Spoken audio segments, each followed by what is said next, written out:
Good Sunday morning. I'm Paul Lisnek. Welcome to WGN TV Political Report. Coming up, this project will result in no new taxes on the residents of Chicago. the Bears and the mayor make big promises about a new stadium at the lakefront, but can they convince key players in Springfield to have taxpayers pick up half the tab? Plus,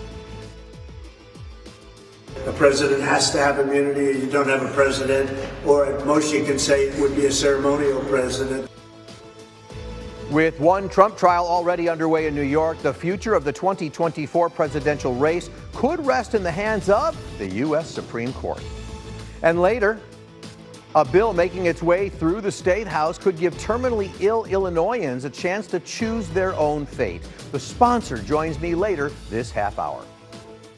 But we begin this morning on Chicago's lakefront. That's where the Chicago Bears say they want to build a brand new stadium that would keep the team inside city limits for the long term. After years of back and forth with city and suburban leaders, the team held a splashy news conference on Wednesday unveiling their vision, with Mayor Johnson in attendance.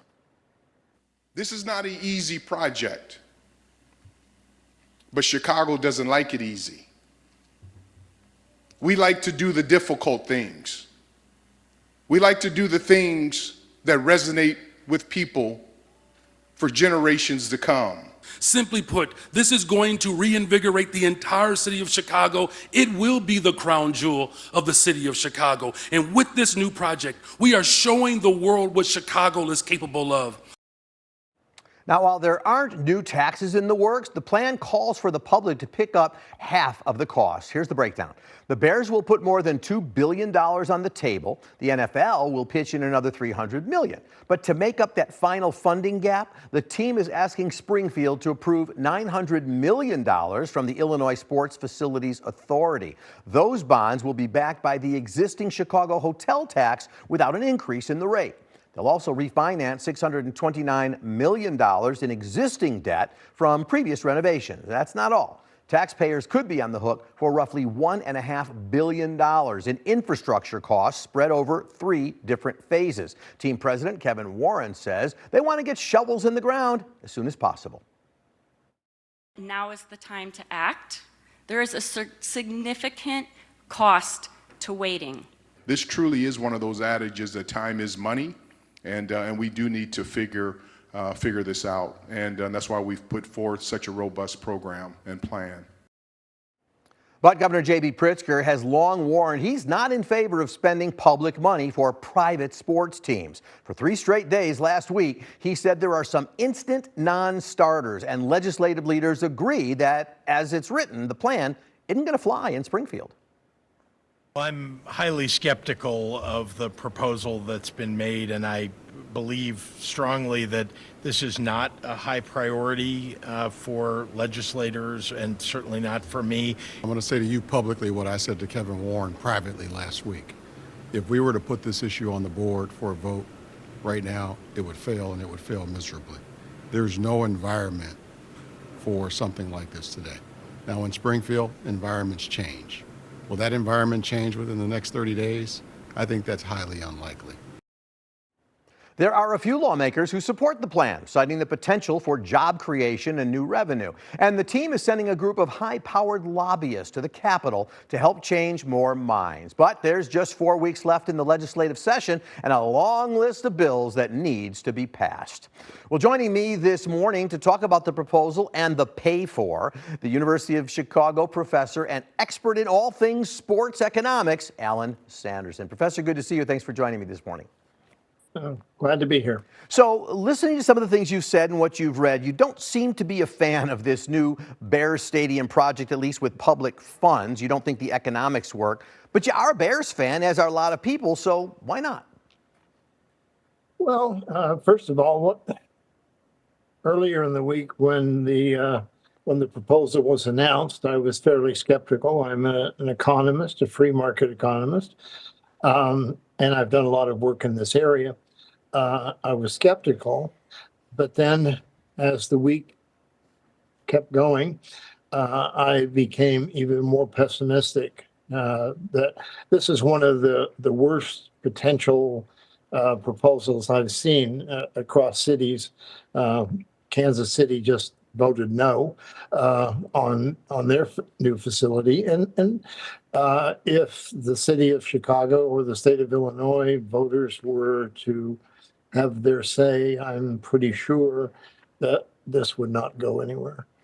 Well, let me just play devil's advocate a little bit in this perspective. So $900 million costs needed up front, $1.5 billion for infrastructure costs for the public, but it means new parking and public and other transportation improvements. Is that not a guarantee that the public will get lots of benefits from this as well with some of that spending?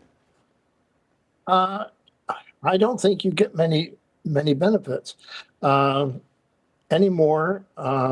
The nature of football has changed, certainly for the NFL, and that is it's largely or overwhelmingly a television sport. 75 or 80% of the Bears' revenue comes from television. It's not you being your fanny in the seat. It's your being home in the family room on your 80-inch TV receptor. Also, virtually all fans at NFL games are local in nature. So if you drive from home down to watch the Bears, that's just 3 hours and $100 that you're spending there as opposed to somewhere else, including the Art Institute or the Shedd Aquarium or the Field Museum. And there's no new money injected into the system. But let me just ask you, do you buy the mayor's statements that there will no be new taxes from this, no new taxes, and there won't be any increase in existing taxes, that there are other ways to pay for it? Is that a viable comment for you? No. And I'm not saying the mayor, politicians are politicians, doesn't matter which side of what issue you're on. There will be money coming from somewhere. If it's not new taxes, it's just modifying an existing amount of taxes, for example. And they're going to be paid overwhelmingly by Chicago or Illinois residents.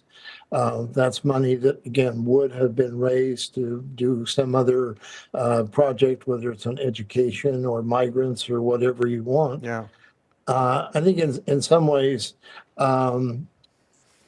Arlington Heights is by far the best option on the table at the moment, or I might say the best option is no new construction whatsoever. Well, let me ask you, do you think part of the negotiating position of the Bears seems to be, at least according to the governor, and if we have, Beyonce concerts here, we're keeping all the money. I'm guessing that some of that, you studied this stuff for years. Is that just a beginning negotiating position that maybe down the line even Pritzker changes his mind when he sort of says, no, we're going to share in some of these, Return of the Beatles concerts down the line?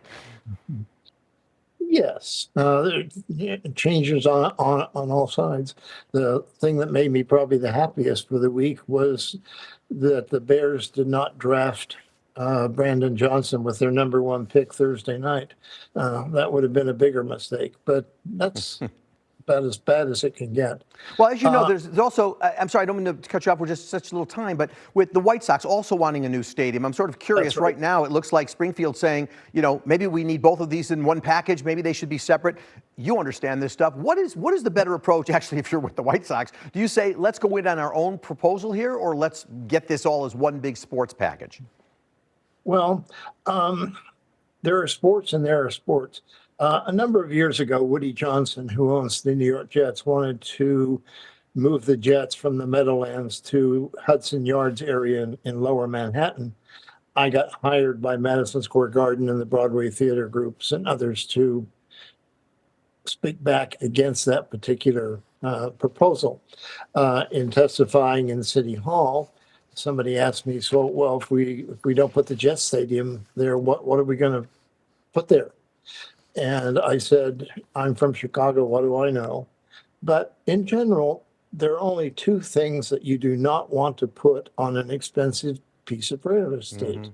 And Hudson Yards is an expensive piece of real estate, as is the Soldier Field lakefront area. So let me just, we're unfortunately out of time, but with just a quick yes or no from you, which means you're not a politician. Yes or no, does this thing pass by the end of the session in May? I hope not. All right. Well, For the citizens of Chicago, I hope not. all right. Legendary UFC sports economist Alan Sanderson. Thank you, sir. Appreciate you spending part of your Sunday with us. Have a great day. Take care. All right, we're going to take a quick break. Coming up next on WGN TV Political Report, should the terminally ill have the option to make a decision on their own death? Inside the debate over medical aid in dying, it's happening at the State House. Stay with us.